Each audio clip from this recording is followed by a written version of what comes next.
नमस्कार, मैं Sunaina Saini, Cambridge international school Kapurthala की हिंदी विषय की अध्यापिका। आज हम कक्षा 10वीं और 9वीं के व्याकरण भाग में से संदेश लेखन पर अध्ययन करेंगे। संदेश लेखन। संदेश का अर्थ है किसी के द्वारा कहलाई गई या भिजवाई गई बात संदेश कहलाती है। संदेश लेखन, जिसको हम इंग्लिश में कहते हैं मैसेज राइटिंग। संदेश शब्द की उत्पत्ति संस्कृत शब्द से मानी जाती है। सम प्लस दिश प्लस धन, अर्थात खबर या समाचार प्राप्त होना। आजकल की हमारी पीढ़ी व्हाट्सएप पर संदेश भेजने वाली पीढ़ी है, जिसमें वे फ़ोन, मोबाइल, इंटरनेट पर संदेश भेजकर तकनीकी का प्रयोग करते हैं। ईमेल, फेसबुक, ट्विटर आदि के माध्यम से अलग अलग प्रारूपों में संदेश भेजे जाते हैं। इस प्रकार संदेश जो है, मैसेज जो है, हम एक व्यक्ति से दूसरे व्यक्ति को कई ढंग से, कई तरीके से ईमेल के द्वारा, फेसबुक के द्वारा, ट्विटर के द्वारा, व्हाट्सएप के द्वारा एक दूसरे को भेज सकते हैं।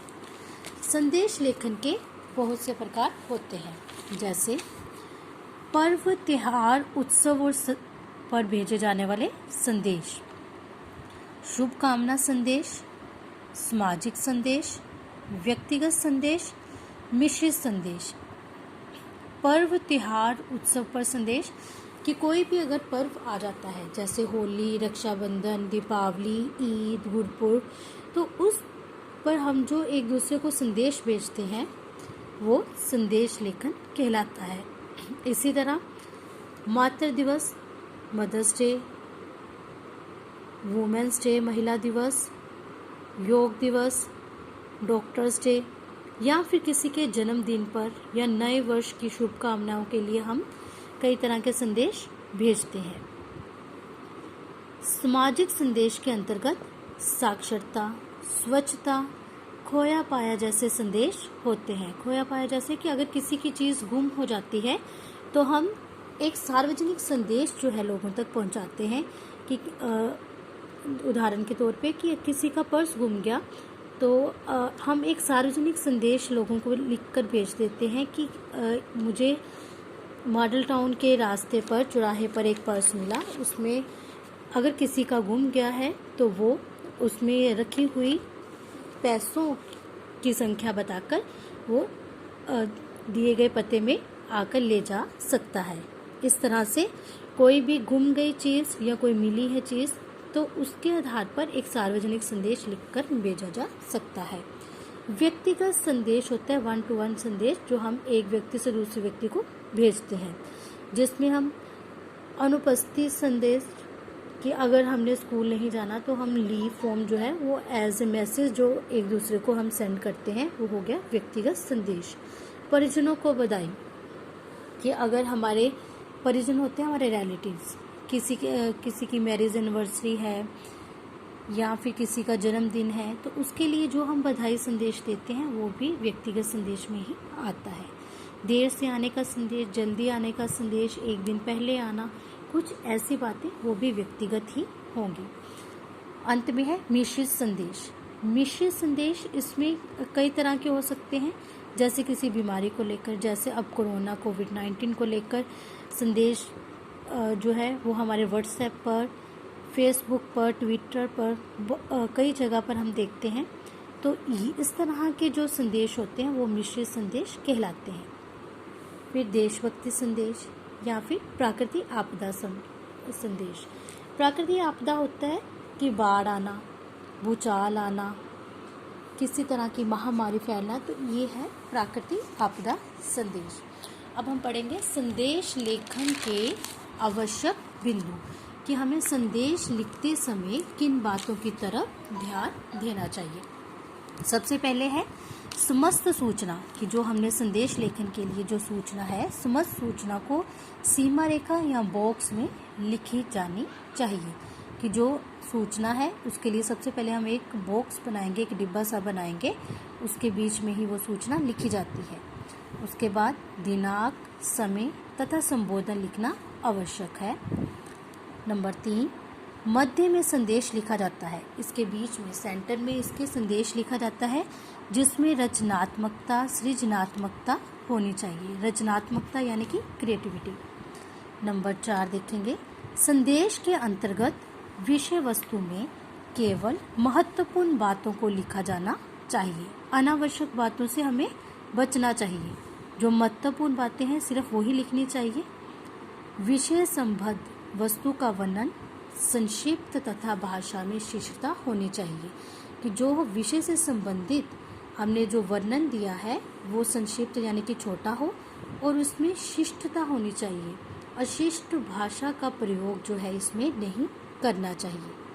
नंबर 6, भाषा दक्षता के साथ सरल सुबोध शब्दावली प्रस्तुति मुख्य होनी चाहिए, कि हमारी भाषा जो है वो सरल होनी चाहिए ताकि वो हमें अच्छे से समझ में आ सके। अंत में नंबर 7 देखोगे, अंत में भेजने वाले का नाम अवश्य लिखें। ठीक है, जब हम संदेश लेखन लिखते हैं तो अंत में भेजने वाले का नाम लिखा जाता है। और बोर्ड की परीक्षाओं में ये अनिवार्य है कि अगर जब तक आपको पूछा नहीं गया हो तब तक आप अपना पहचान या अपना नाम नहीं लिखोगे। इसलिए वहाँ पर हम बोर्ड की परीक्षाओं में हम नाम की जगह पे क ख ग ही लिखते हैं। नंबर 8, विषयानुकूल श्लोक, दोहे, तुकांत पदों का प्रयोग कर सकते हैं। अगर आपको किसी कविता की 2 पंक्तियां भी याद है आप उसको भी लिख सकते हो। और अपने संदेश लेखन को और भी अच्छा बनाने के लिए आप चित्रों का समावेश भी उसमें कर सकते हो, कोई भी पिक्चर उसमें बना सकते हो। नंबर 9, शब्द सीमा 30 से 40 शब्द अर्थात 4 से 5 पंक्तियां ही होनी चाहिए। अब शब्द सीमा कितनी बताई है? 30 से 40 शब्द, यानी कि हमारा जो विषय वस्तु है वो 30 से 40 शब्दों का होना चाहिए। जब हम एक पंक्ति लिखते हैं तो एक पंक्ति में 7 या 8 शब्द जो है उसमें होते हैं।